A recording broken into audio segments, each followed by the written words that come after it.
이제 정책의 참여자, 정책에 참여하는 비공식, 공식적 참여자 얘기는 끝났고요. 교재 61쪽에 맨 아래 표가 하나 있어요. 요약이라고 되는 표가 하나 있는데요. 거기서 다른 거는 뭐 안 보셔도 되는데 아이언, 철의 삼각, 트라이앵글. 자, 아이언 트라이앵글, 철의 삼각에 대한 얘기만 좀 말씀을 드릴게요. 철의 삼각, 그럼 삼각형의 꼭지점. 각 꼭지점은 뭐냐? 하나는 정부 관료, 정부 관료, 고위 공무원. 그 다음에 하나는 의회, 국회, 위원회. 우리 대한민국으로 따지면 상임위원회입니다. 그 다음에 또 하나의 꼭지점이 강력한 전문성과 자본을 가지고 있는 이익집단이라고 얘기하죠. 그래서 철의 삼각이라는 것은 어떤 정책을 만들고 추진하는데 정부의 고위 관료, 극소수의 고위 관료, 그 다음에 국회의 그 어떤 법률을 만들고 바꾸고 할 수 있는 능력을 가진 그 위원회, 이른바 그 일부 의원님들입니다. 그 다음에 또 하나, 이 공무원과 의원과 항상 연결되어 있는 이익집단. 여기서 말하는 이익집단은 기업이 될 수도 있어요. 중간에 전화가 와서 잠깐 다시 이어서 말씀드립니다. 예, 기업이 될 수도 있습니다. 여기서 말하는 이익집단은 기업이 될 수도 있어요. 그래서 정부의 고위 관료, 고위 공무원, 그 다음에 국회, 의회, 상임위원회, 이른바 좀 결정권이 있는 그런 의원 그리고 의원실, 그리고 이익집단, 기업을 포함한 어떤 특정한 분야에 대한 강력한 강력한 어떤 전문성이나 자본을 가지고 있는 이런 집단이 세 개가 연합해서 세력을 형성해서 정책을 만들고 추진한다라고 수십 년 전에 이미 이거를 지적한 학자들이 있죠. 전 이 말에 뭐 동의를 합니다. 왜냐면은 이게 일반 국민들이 눈에 드러나지 않을 뿐이지 분명히 있거든요. 그래서 이 철의 삼각이라는 단어 정도는 알아두시는 게, 그래도 행정학을 공부하시는 분들이 좀 이런 게 있구나 정도는 알아두시는 게 맞는 것 같아요. 그래서 요 61쪽 맨 아래 그 표에 철의 삼각, 철의 삼각 요거 말씀드립니다. 자, 그 다음에 이제 정책의 유형, 이제 제3장으로 넘어갈게요. 자, 이제 어디냐면요, 69쪽입니다. 69쪽에 자, 뭐 어렵지 않아요. 그냥 편하게 들으시면 됩니다. 이것도 뭐 69쪽의 정책의 유형. 그럼 정책의 유형을 도대체 왜 나누느냐 라고 이제 얘기를 할 텐데, 그 맨 아래 69쪽의 맨 아래 줄 읽어 드릴게요. 정치에서 만들어진 산출된 정책을 계량화, 그러니까 우리 숫자로 표현하기 어려운 측면까지 고려해서 몇 가지 범주, 몇 가지로 유형화, 분류를 제대로 한다면 정책 유형별로 정책 내용의 어떤 특징을 발견할 수 있을 것이다. 이는 정책에 관한 일반 이론의 구축에 도움이 된다는 점에서 정책 유형을 나누는 이유, 그 필요성을 찾을 수 있을 것이다. 여러분, 이게 정책이 원체 많아요. 제가 뭐 밝힐 수는 없지만 그 어느 지방자치단체의 정책을 제가 한 4,000개? 제가 3년 전인가 그래요. 4,000개가 엑셀 파일로 이렇게 쭉 오더라고요, 저한테. 제목, 주요 내용, 뭐 이런 식으로요. 4,000개를 저보고 분류를 좀 해달라고 하더라고요. 알기 쉽게. 그래서 제가 지금부터 얘기할 이 유형에 따라서 그걸 분류를 했어요. 정말 눈이 빠질 뻔했어요. 엑셀 파일에 글씨 막 작아가지고 이거 4,000개 이렇게 내려보는데, 제가 처음에 종이를 출력을 했거든요. 근데 출력이 너무 작아서 안 보여요. 그래서 그 종이 큰 거요. 그 우리가 옛날에 이제 그 8절 도화지, 4절 도화지 같은 그런 큰 종이 있잖아요. 큰 종이 이렇게 딱 출력해서 보는데 한 200장이 넘더라고요. 저 글씨 좀 크게 해서 보는 편이라 가지고요. 이거를 분류하는데 어떻게 분류할까 처음에 한 며칠 고민하다가 내가 우리 대학생들에게 너무나 잘 가르치고 있는 정책 유형에 맞게 한번 분류를 해보자. 이게 들어보면 굉장히 쉬운데 그렇게 분류를 하는데 한 일주일 걸렸어요. 4,000개 정도를 이거 A, 예를 들어서요, 경로당을 만들어야 된다. 이것도 사업이에요. 이게 굉장히 중요한 사업이거든요. 그 동네에서는. 경로당 만들기. 이거는 여기. 그 다음에 도로를 건설해야 된다. 이건 여기. 에어컨을 좀 큰 에어컨, 건물 전체에 에어컨을 설치해달라. 이건 A. 복지관을 만들어주세요. 이거 어디? 뭐 이런 식으로요. 그 다음에 이제 가끔씩 무슨 법률을 만들어야 된다. 뭐 조직을 개편해야 된다. 정말 가끔씩 나오는 거. 이렇게 해서 분류해봤더니 뭐 분류하고 나니까 보기가 좋더라고요 또. 왜냐면 제가 보기가 좋은 게 아니라 저한테 이걸 맡기신 분들이 보기가 좋다 그러더라고요. 아 그래 이걸 이렇게 모아놓고 보니까 이 정책은 특징이 있고 요건 요렇게 특징이 있고 요건 요렇게 특징이 있구나 이렇게. 그래서 이제 이게 중요해요 의외로. 자 그래서 좀 말씀드릴게요. 그 70쪽에 이제 정책의 유형 그 그림이 하나 나와요. 그 그림에 여러분들이 이거는 이제 뭐 그 거기서 네 가지 단어를 좀 잘 알아두시면 될 것 같아요. 분배정책, 구성정책, 규제정책, 재분배정책이라는 네 가지 단어를 이 그림을 보셔도 되는데 그림으로 이해하려면 좀 여러분들이 좀 어차피 제가 설명을 해야 되니까 말로 좀 설명을 드리겠습니다. 그런데 이 분배정책, 규제정책, 재분배정책, 구성정책은 그 74쪽까지요. 74쪽까지 이거는 좀 전부 다 표시를 하고 들으셔야 됩니다. 이건 공무원 시험에서도 언제든지 물어볼 수가 있고요. 그 다음 논술형 시험에서도 언제든지 물어볼 수가 있어요. 그래서 이 부분은 제가 그 강의 자료 있는 걸로 설명을 하긴 할 건데 74초까지 전부 다 표시를 좀 해주셔야 됩니다. 자, 첫 번째 분배정책이요. 71쪽에 분배정책이라는 게 있습니다. 분배정책은 정부가 국민에게 불특정 다수의 국민들에게 어떤 서비스와 용역, 자, 어떤 일을 해서 뭔가를 제공하는 게 바로 분배정책입니다. 보통 도로를 건설한다든가 뭐 복지시설을 만든다든가 병원을 국립병원이요. 국공립병원을 만든다든가 이런 것들이 분배정책이라고 보시면 되겠습니다. 자, 그래서 분배정책은 특별히 국민들이 반발하거나 불만이 있거나 항의하거나 이러지를 않아요.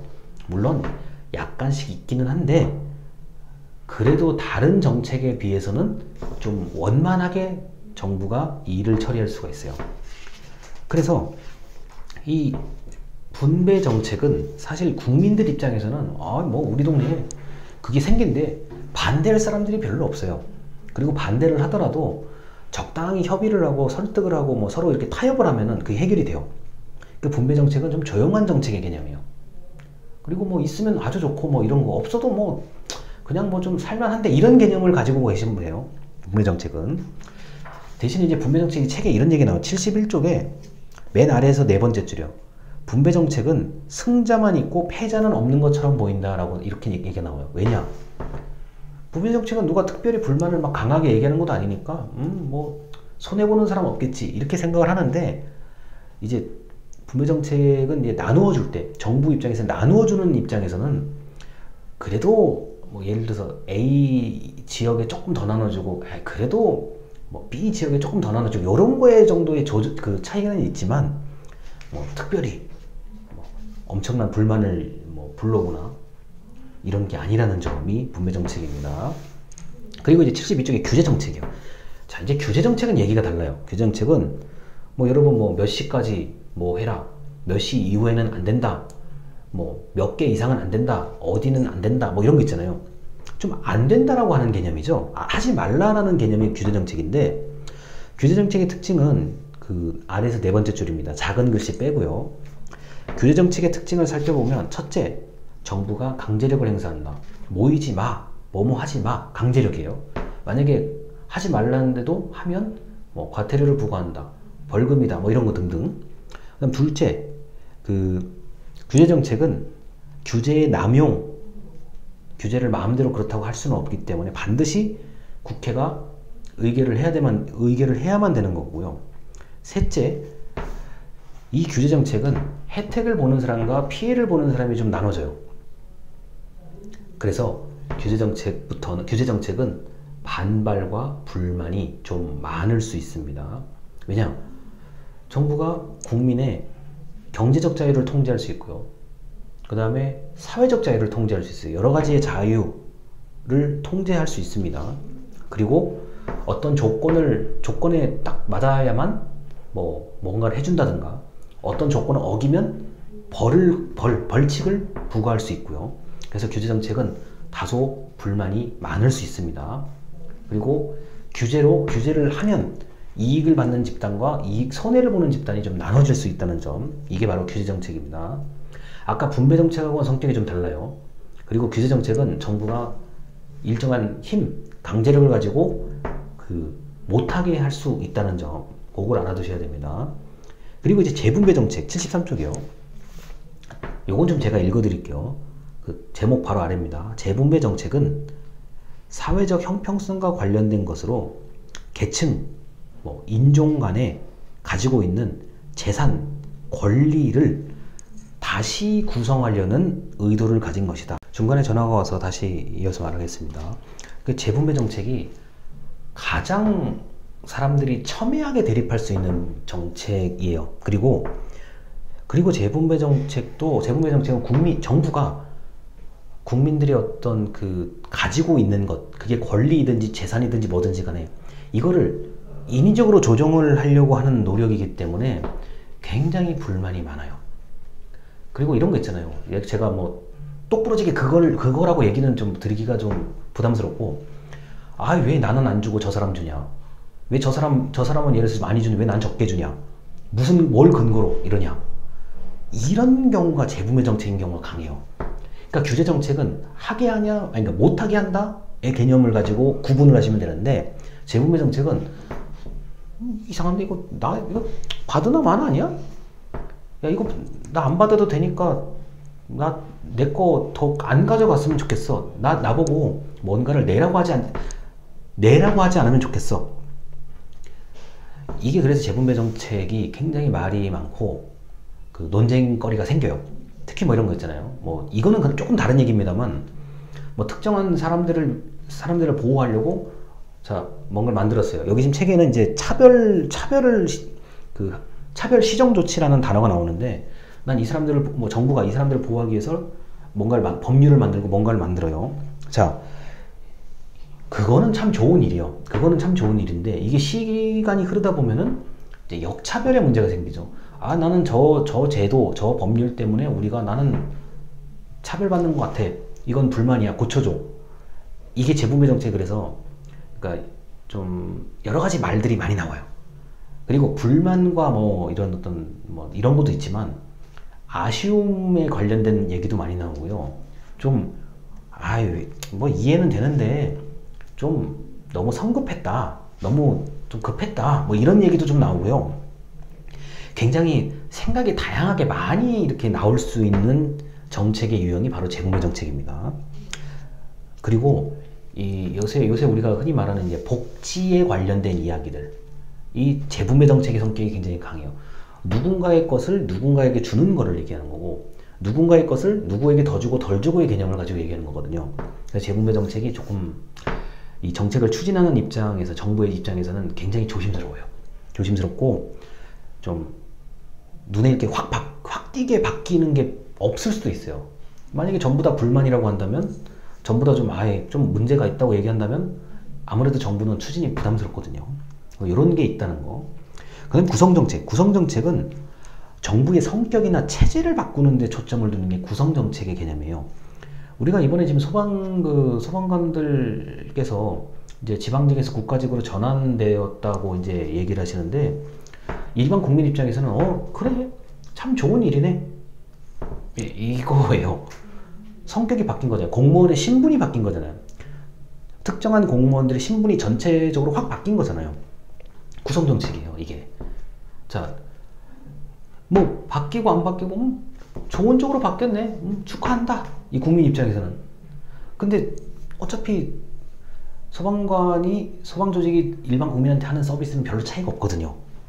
그러니까 정부의 법률을 바꾼다든가, 예를 들어서 조직을 개편한다든가, 공무원을 승진시킨다든가, 이런 것들이 바로 구성정책이라고 얘기를 합니다. 그래서 일반적인 그것과 전혀 관련이 없는 그런 것과 전혀 관련이 없는 사람들은 아예 모를 수도 있어요. 그래? 그런가 보다? 처음 듣는 얘기인데? 또는 난 거기 관심 없는데? 이런 반응이 나올 수도 있습니다. 그래서 분배정책, 규제정책, 재분배정책, 구성정책은 무척 중요하다라는 점, 그리고 직관적으로 쉽게 정책의 성격을 특징을 구분할 수 있는 기준이다. 이것까지 말씀을 드리고 영상을 마치겠습니다. 자, 감사합니다.